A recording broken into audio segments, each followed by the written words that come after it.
কপাল কতটা খারাপ হলে এরকম হয়, একটা মাসের মধ্যে দুবার। ওই যে কথাই বলে না, যেটা প্রথমে চোখে লেগে যায় তারপরে আর কোনো কিছুই পছন্দ হয় না।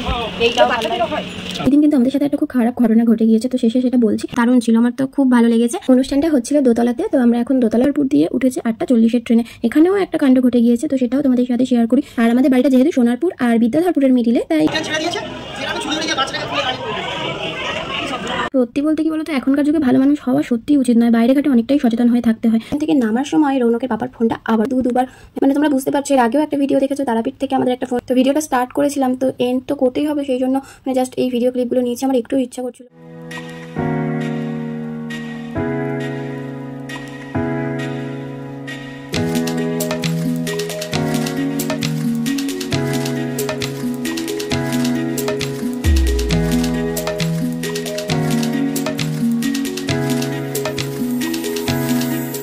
Everyone, good evening, welcome back to my another vlog. तो चलो लेट्स स्टार्ट।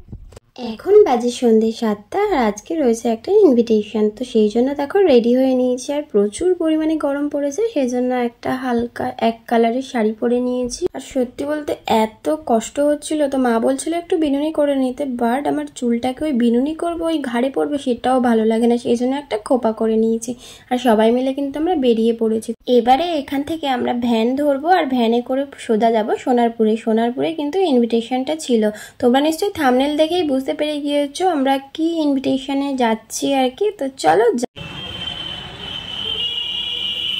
আর এই যে আমরা চলে এসেছি সোনারপুরে প্রায় কাছাকাছি। আর তারপরেই দেখো রাস্তায় খেলনার দোকান দেখে রৌনক তো খেলনা কিনে দিতেই হবে বায়না। তো তারপর আমাদের যেহেতু মানে গিফট কেনা হয়নি, সেহেতু আমরা এখন চলে যাব একটা জুয়েলারি শপে। তো এখানে চলে এসেছি, কি নেব কি নেব না ভাবছিলাম, যেহেতু মানে বার্থডে বুঝতেই পেরে গেছো, শেষমেশ কিন্তু ঠিক করা হলো বার্থডে গার্লের জন্য একটা মানে রূপোর ব্রেসলেট নেওয়া হবে। তো সেটাই আমরা দেখছিলাম। ওই যে কথাই বলে না, যেটা প্রথমে চোখে লেগে যায় তারপরে আর কোনো কিছুই পছন্দ হয় না। এইটাও বাচ্চাদেরও হয়, আপনি তো বললেন হেলদি, ওই জন্যই বললেন।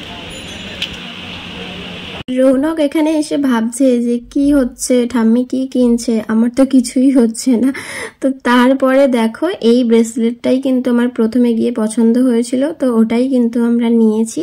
আর তারপরে চলে এলাম সোনারপুর স্টেশন, মানে 4 নম্বর প্ল্যাটফর্মের ঠিক পিছন দিকে এই রথিন স্মৃতি সংঘ, মানে নামটা ঠিক মনে পড়ছে না ক্লাবের। তো যাই হোক, এই ঘর ভাড়াটা কিন্তু মানে দারুণ ছিল, আমার তো খুব ভালো লেগেছে। অনুষ্ঠানটা হচ্ছিল দোতলাতে, তো আমরা এখন দোতলায় সবাই উঠে গিয়েছে, তো আমি লাস্টে উঠছিলাম। আর আমার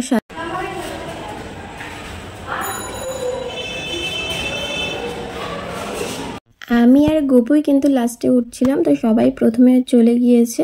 আর এত গরম হচ্ছে, ভাবছিলাম এই গরমে আর ভালোই লাগছে না, বাট তারপর যখন দরজাটা ওপেন করলাম, ওয়াও কি সুন্দর ঠান্ডা, যেন একটু শান্তি পেলাম।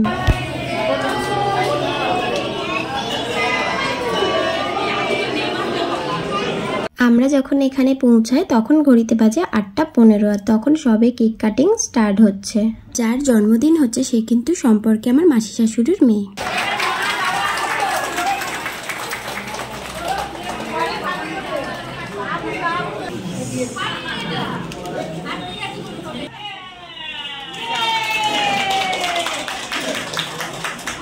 কেক কাটিং পর্ব তো অলরেডি শেষ, বাট এটাই তো দেখানো হলো না যে আমার সাথে কারা কারা এসেছে। তো চলো।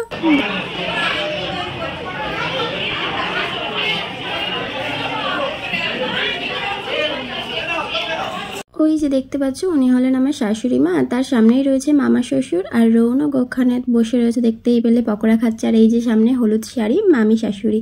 তো আমি এখানে দেখো কফি আর পকোড়া নিয়ে নিয়েছি। আমার পাশে যে রেড কালার ড্রেস পরে বসে রয়েছে তাকে তো তোমরা সবাই চেনো, আমার দেওর মানে গোপু, এই বড় মামি শাশুড়ির ছেলে।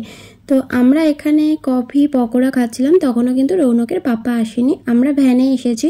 আর আমাদের বাড়িটা যেহেতু সোনারপুর আর বিদ্যাধরপুরের মিডিলে, তাই রৌনকের পাপা আর কি বিদ্যাধরপুর থেকে ট্রেন ধরবে, সোনারপুরে নামবে।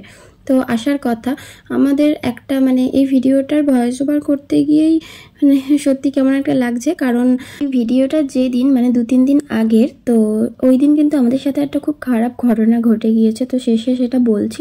তো এখানে কফি পকোড়া খাচ্ছিলাম, আর এই ভিডিওটা কিন্তু এই বোনটা করে দিচ্ছিল।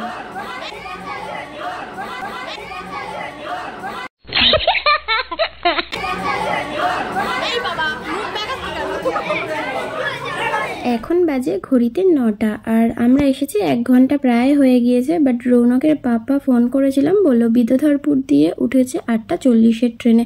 এখানেও একটা কাণ্ড ঘটে গিয়েছে, তো সেটাও তোমাদের সাথে শেয়ার করি। সত্যি মানে ভালো মানুষ হওয়া আজকালকার যুগে মানে কি বলবো, বিপদেই পড়তে হয়। তো রৌনকের পাপা এসে একটা গল্প করছিল, তো আমরা তো মানে অবাক, আর যেটা ওর সাথেই ঘটেছে। বিদ্যাধরপুর দিয়ে ট্রেনে উঠেছিল আর সোনারপুরে নেমেছিল। নামার সময় একজন মহিলা বলছিল যে কি মানে বাচ্চাটাকে একটু নামিয়ে দেওয়ার জন্য, হেল্প করার জন্য। তো যথারীতি বাচ্চাটাকে নিয়ে রৌনকের পাপা নেমে গিয়েছে, বাট মহিলাটা আর নামেনি কিন্তু। তো ট্রেন ছেড়ে দিচ্ছে, মানে বুঝতেই পেরেছে যে এখানে কোনো প্রবলেম আছে, সেই জন্য ও কিন্তু মানে বাচ্চাটাকে আবার মানে দিয়ে দিয়েছে আর কি ট্রেনের মধ্যে। ট্রেন ছেড়ে দিয়েছে, ছেড়ে আমি ছুরি ধরে গিয়ে বাচ্চাটাকে খুলে গাড়ি। সত্যি বলতে কি বলতো, এখনকার যুগে ভালো মানুষ হওয়া সত্যিই উচিত নয়, বাইরে ঘাটে অনেকটাই সচেতন হয়ে থাকতে হয়। তো যাই হোক, আমি একটা কথা স্কিপ করে গেলাম, যে তোমরা ভিডিওতে দেখতেই পেলে যে আমরা কিন্তু কেকও খেয়ে নিলাম, আর তারপরে সবাই মিলে কয়েকটা ছবি টবি তুলে নিলাম। আর তোলার পরে রৌনকের বায়না কি না ওই বেলুনে সাজানো রয়েছে, ওখানে গিয়ে একটু বসবে, তাই ওকে নিয়ে যাচ্ছিলাম। এখানে এসে তো রৌনক খুব খুশি, কারণ এত সুন্দর সাজানো, কি সুন্দর বসে আছে। বলছে মামা আমার একটা ফটো তুলে দাও। তো ফটো তুলছিল, বাট একটাও ফটোতে কিন্তু এই রৌনক বাবা জীবন একটু স্থির ছিল না, মানে সারাক্ষণ এদিক ওদিক হাত পা চঞ্চল হয়ে রয়েছে। তো যাই হোক, এই একটাই ছবি তুলেছিলাম, ভালো হয়েছিল। তারপর আমরা 3 তলাতে খেতে বসে পড়েছিলাম। খাবার দাবারের আয়োজনও খুব সুন্দর ছিল। ছিল নান, কাবলি ছোলা, বাসমতি চালের ভাত, মাছের কালিয়া, মাংস, চাটনি, পাঁপড়, পায়েস, মিষ্টি, তোমার আইসক্রিম, হজমলা যেরকম হয় আর কি, খুব ভালো লেগেছে। তো খাওয়া দাওয়া সেরে কিন্তু আমরা এই আইসক্রিম হাতে নিয়ে বাড়ির দিকে রওনা। বাড়ি ফেরার সময় কিন্তু আমরা সোনারপুর থেকে ট্রেন ধরেছিলাম, মানে সোনারপুর 4 নম্বর প্ল্যাটফর্ম দিয়ে ট্রেন ধরেছিলাম। এটা ছিল ক্যানিংয়ের লাস্ট ট্রেনের আগের ট্রেন, মানে এটা 9:40-এর ট্রেন ছিল। তো এই ট্রেন থেকে নামার সময় রৌনকের পাপার ফোনটা আবারও চুরি হয়ে গেল। মানে তোমরা বুঝতে পারছো, এর আগেও একটা ভিডিও দেখেছো, তারাপীঠ থেকে আমাদের একটা ফোন চুরি হয়েছিল, ওটাও রৌনকের পাপার ফোন চুরি হয়েছিল। আর এখানেও মানে কপাল কতটা খারাপ হলে এরকম হয়, একটা মাসের মধ্যে দুবার মানে ফোন চুরি, মানে কতটা ধাক্কা আর আমাদের মতো ফ্যামিলিতে। মানে বুঝতেই পারছো মুডটা কি পরিমাণ অফ হয়ে গেছে। তো ভিডিওটা স্টার্ট করেছিলাম, তো এন্ড তো করতেই হবে, সেই জন্য মানে জাস্ট এই ভিডিও ক্লিপগুলো নিয়েছি, আমার একটু ইচ্ছা করছিল না। তো যাই হোক, সবাই সাবধানে থেকো, আর বাইরে বার হলে সবসময় নিজেরা সতর্ক থাকবে, আর এটা সবারই সতর্ক থাকা উচিত। আর তারপর আমাদের সাথে যা যা ঘটলো, আর একটা মাসের মধ্যে 2টো ফোন, মানে রৌনকের পাপার মুডও খুব অফ, আর আমাদের পুরো ফ্যামিলির মুডও খুব অফ। আর রাস্তাঘাটে কিন্তু বুঝে শুনে মানুষকে হেল্প করো, কারণ প্রথমের ঘটনাটাও তো তোমরা শুনলে। তো সব শুনে তোমাদের কি মতামত অবশ্যই কমেন্টে জানিও। আর ভিডিওটা দীর্ঘায়িত না করে এখানেই শেষ করছি। সবাই ভালো থেকো, বাই।